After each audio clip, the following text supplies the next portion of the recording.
नमस्कार दोस्तों, मैं हूं नीरज और आपकी अपनी कक्षा में स्वागत है। इस वीडियो में हम लोग न्यूमेरिकल ले रहे हैं एनालॉगस सिस्टम से, यानी कि मैकेनिकल सिस्टम को हम इलेक्ट्रिकल सिस्टम में कन्वर्ट करेंगे। तो देखिए क्वेश्चन दिया हुआ है, draw the analogous electrical circuit of the system shown in figure using force current analogy. यहाँ पे ध्यान देना है, अभी तक जो न्यूमेरिकल हम लोग कर रहे थे उसमें फोर्स वोल्टेज एनालॉगी था, यहाँ पर आपका फोर्स करंट एनालॉगी है। तो ये क्वेश्चन कोई नया नहीं है, ये पिछला ही क्वेश्चन हमने लिया है, क्योंकि क्वेश्चन में डायग्राम में खास डिफरेंस नहीं होता है, मेनली जो है फोर्स वोल्टेज या फोर्स करंट एनालॉगी कही जाती है, तो वो हमें ध्यान रखना है। तो देखिए ये पिछले क्वेश्चन से ही मैंने जो लास्ट वीडियो डाला था उससे ही ले लिया है। अगर आपने वो नहीं देखा है तो मैं ऊपर आई बटन में डाल दूंगा, वहाँ से आप जाके ज़रूर देख लें। तो यहाँ पे हमको सबसे पहले काम क्या करना होता है, फ्री बॉडी डायग्राम बनाना होता है M1 और M2 दोनों के लिए। तो हमने यहाँ पे पहले M2 का बनाया है, उसके पीछे रीज़न क्या था, क्योंकि यहाँ पर जो फोर्स लगाया जा रहा है वो M2 पे ही लगाया जा रहा है। तो हमने यहाँ पे ड्रॉ किया था और बनाते हुए प्रॉपरली जो है आप पिछले वीडियो में देख सकते हैं, तो वहाँ पर जाके आप एक बार ज़रूर देखें। मैं एक बार यहाँ पे ओवरव्यू दे रहा हूँ। तो आपको क्या करना होगा, सबसे पहले यहाँ फोर्स एक तरफ यहाँ पे खींचा आपने, तो यहाँ एक फोर्स लगा F, तो इसका इनर्शिया फोर्स इसके अपोजिट में लगेगा, वो यहाँ पे दिखाया गया M2 डी का स्क्वायर इंटू x2। इसके बाद यहाँ पे दो आइटम और लगे हुए हैं, यानी कि एक डैम्पिंग लगा हुआ है B1, तो B1 का आ गया डी x2 माइनस x1, और यहाँ पे एक स्प्रिंग लगा है, उसके कारण भी एक फोर्स लगेगा K2 into x2 minus x1। और यहाँ पे आपका B3 कहाँ है, यहाँ पे फ्रिक्शनल फोर्स है। फ्रिक्शनल फोर्स भी आपका एक तरफ से डैम्पिंग फोर्स ही है, तो यहाँ पे B3 into D of x2, और ये भी इस फोर्स के जस्ट अपोजिट ही है। आप चाहते तो यहाँ पर भी इधर भी दिखा सकते थे, लेकिन स्पेस कम होने के कारण हमने यहाँ पे इसको दिखाया है डायरेक्शन, लेकिन हमें ध्यान रखना है। फिर इसके बाद डी लैम्बर्ट प्रिंसिपल का यूज़ करके हम लोगों ने यहाँ पे इक्वेशन 1 लिख ली थी, बैलेंस इक्वेशन कह सकते हैं। तो उसमें क्या है, जो एक तरफ के फोर्सेस हैं उनको एक तरफ लिख लिया, और जो दूसरी तरफ के फोर्सेस हैं, अपोजिट डायरेक्शन के फोर्सेस हैं, उनको दूसरी तरफ लिख के इसको इक्वेशन नंबर 1 कह दिया है। फिर बॉडी डायग्राम ऑफ यहाँ पर हमने M2 लिखा हुआ है, यहाँ पे एक्चुअली में क्या होगा, M1 होगा, क्योंकि जो सेकंड आपका है, जो सेकंड मास है वो क्या है, हमारा M1 है, तो इसलिए हम लोग इसको M1 ही लिखेंगे। तो M1 यहाँ पे लिखा जा सकता है। और अब इसका फ्री बॉडी डायग्राम जब आप बनाएंगे तो आपको क्या मिलेगा, यहाँ पर जो फोर्सेस लग रहे हैं, अगर आप यहाँ पर डायग्राम में देखेंगे तो यहाँ पर इस पे जो फोर्स दो लग रहे हैं वो एक B1 और एक K2 के कारण लग रहा है, और अपोजिट डायरेक्शन में जो फोर्स होंगे वो K1 B2 और इसका इनर्शिया फोर्स होगा। तो यहाँ पर देखिए, तो इस तरफ जो है B1 के कारण D of x2 minus x1 into B1, और यहाँ पे K2 into x2 minus x1, पिछले ही क्वेश्चन की तरह एग्जैक्ट है, उसमें कोई डिफरेंस नहीं है। फिर यहाँ पर आपका क्या होगा, अपोजिट डायरेक्शन में K1 के कारण K1 into x1, inertia force M1 D का स्क्वायर इंटू x1, और यहाँ पर B2 डी ऑफ x1। फिर इसको बैलेंस इक्वेशन लिख ली गई है। अब यहाँ पर मेन आता है कंसेप्ट, क्वेश्चन में कहा गया था फोर्स करंट एनालॉगी, तो मैं आपको फोर्स करंट एनालॉगी का जो चार्ट है वो एक बार दिखा देता हूँ, जिससे कि आप उसको थोड़ा सा रिफ्रेश कर लें। तो देखिए ये फोर्स करंट एनालॉगी का है, बस यहाँ पर डिफरेंस क्या है, यहाँ फोर्स को करंट से रिप्रेजेंट किया गया है, मास को कैपेसिटर से, डैम्पिंग कोफिशिएंट यानी कि B को 1/r से, K को 1/L से, X को phi से, और अगर x dx बाई dt है तो उसको हम E से रिप्रेजेंट कर सकते हैं। तो इस तरीके से हमें मेनली रिप्रेजेंट करना है। अब हमारे पास ये इक्वेशंस हैं, अब हम क्या करेंगे, इन दोनों इक्वेशन को 1 बाई 1 जो है रिप्रेजेंट करेंगे।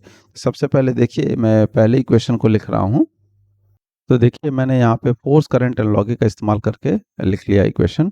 देखिए फोर्स को F को I से रिप्रेजेंट किया जाता है, एक बार मैं फिर से दिखा दे रहा हूँ। देखिए फोर्स को किससे, करंट से, मास को C से, और B को 1/r से, K को 1/L से, और X को phi से।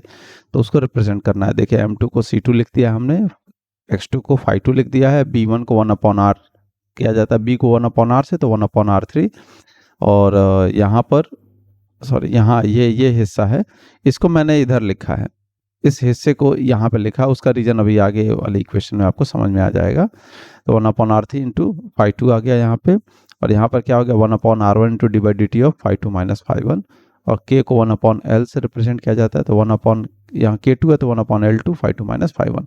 अब इस इक्वेशन को मैं नीचे लिख ले रहा हूँ, ठीक है? तो एक बार मैं आपको प्रॉपर्ली लिख लेता हूँ। ये सेम इक्वेशन को मैं नीचे कॉपी पेस्ट कर दूँगा, क्योंकि हमको यहाँ नहीं लिखना होता है। यहाँ मैंने इसलिए लिखा है ताकि आपको थोड़ा देखने में आसानी हो जाए कि ये इक्वेशन 1 है और उसी के करस्पॉन्डिंग ये लिखा गया है। तो मैं इसको जो है प्रॉपर्ली नीचे कॉपी पेस्ट कर लेता हूँ, उसके बाद फिर आपको दिखाता हूँ। तो देखिए मैंने यहाँ पे लिख लिया by using force current analogy equation 1 and 2 will be, और इक्वेशन 1 जो ऊपर मैंने लिखा था उसकी जो नई इक्वेशन फोर्स करंट एनालॉजी का इस्तेमाल करके उसको मैंने यहाँ पे लिख लिया। अब हमारे पास ये सेकंड इक्वेशन है, इसको भी हम यहाँ पे नीचे फोर्स करंट एनालॉजी का इस्तेमाल करके लिख लेंगे। तो देखिए मैं एक बार लिख लेता हूँ। तो देखिए हमने सेकंड इक्वेशन को भी लिख लिया है। V1 को 1/R1, V को 1/R से रिप्रेजेंट किया जाता है। यहाँ पे phi 2 माइनस phi 1 आ जाएगा। K को 1/L से तो 1/L2 phi 2 माइनस phi 1, और M1 को C से रिप्रेजेंट किया जाता है। तो आपको क्या मिल जाएगा, C1 into D by D T का स्क्वायर इंटू X1 है तो phi 1, और B को 1/R से तो 1/R2 into D by D T of phi 1, और K1 को यानी कि K को 1/L से तो 1/L1 phi 1। तो इस तरीके से हमको दोनों इक्वेशन की जो है फोर्स करंट एनालॉजी का इस्तेमाल करते हुए इक्वेशन लिख लेंगे। अब हमें मेन है काम हमारा डायग्राम बनाना। तो डायग्राम बनाना आना चाहिए। तो देखिए सबसे पहले तो आप देखें ध्यान से, तो ये फर्स्ट इक्वेशन, ये जो इक्वेशन है करंट की, ये क्या बताती है कि जो टोटल करंट है वो इतने सारी अलग अलग करंट से मिलके बना हुआ है। तो ये हमें काम करना है। तो उसके लिए हमें क्या करना है, देखिए मैं यहाँ डायग्राम बना रहा हूँ, आप थोड़ा ध्यान से देखेंगे तो आपको क्लियर हो जाएगा। ये हमारा एक करंट सोर्स है, टोटल करंट कितना है वो I है, और ये कितने ब्रांच हैं, 1 2 3 4, 4 हैं, ठीक है ना। तो यहाँ पर हम एक बना रहे हैं क्या, कैपेसिटर, उसमें कुछ करंट चली गई इधर से, यहाँ पे आई इधर कुछ चली गई। उसके बाद दूसरा एक ब्रांच कौन सा है आपका, एक रेजिस्टेंस है क्या, R3, तो उसमें भी चली गई। इसके बाद यहाँ आने के बाद अब हम यहाँ पर देखिए थोड़ा सा अलग करेंगे, क्योंकि यही जो करंट है, यही दोनों करंट अगले जो आगे के इक्वेशन है उसमें भी इस्तेमाल होनी है। तो उसको ऐसा करने के लिए हम क्या करेंगे, यहाँ पे हम 2 पैरेलल ब्रांच बना लेंगे, और 2 पैरेलल ब्रांच बना के हम करेंगे, ये हो गया R1, और दूसरा ये क्या हो गया हमारा,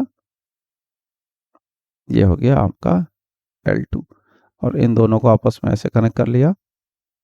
अब देखिए अब यहाँ पे क्या हो रहा है, क्लियरली एक करंट इधर चली गई, दूसरी करंट इधर चली गई, ये दोनों, तीसरी करंट इधर गई और चौथी इधर गई, और यही दोनों 2 करंट हैं, यही दोनों आगे आके ये करंट में चेंज हो जा रही है। ये करंट आपकी आगे बढ़ जा रही है, या कह सकते हैं कि इतने पार्ट में डिवाइड हो जा रहा है। तो अब इसके आगे हम इन सबको आपस में क्या कर सकते हैं, पैरेलल में लगा सकते हैं। तो ये हम क्या करेंगे, इनको पैरेलल में कनेक्ट करेंगे।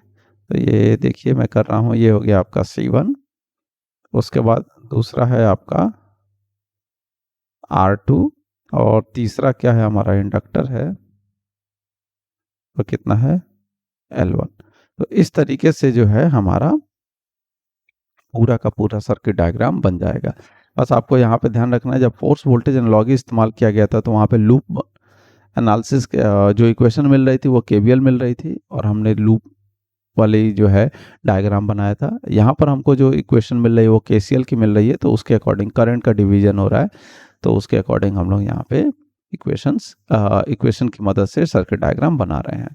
तो देखें मोटे मोटे तौर पे तो इम्पॉर्टेंट बात यह है कि हमें FVD बनाना आना चाहिए, और FVD बनाने के बाद हमें उनके डिफरेंशियल इक्वेशन लिखने आने चाहिए, और उसके बाद अगर फोर्स वोल्टेज एनालॉजी कहती है तो फोर्स वोल्टेज एनालॉजी का चार्ट याद होना चाहिए, और अगर फोर्स करंट एनालॉजी कह रहा है तो फोर्स करंट एनालॉजी का ये जो है डायग्राम हमें याद होना चाहिए।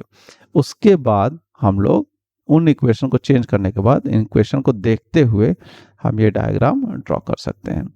तो इस तरीके से जो है बड़े आसानी से आपको कोई भी मैकेनिकल सिस्टम दिया हुआ है तो आप उसको इलेक्ट्रिकल सिस्टम में कन्वर्ट कर सकते हैं। तो आशा करते हैं कि आपको वीडियो पसंद आई होगी। अगर वीडियो पसंद आई है तो अपने दोस्तों के साथ शेयर करें, और चैनल पर नए हैं तो चैनल को सब्सक्राइब कर लें। धन्यवाद।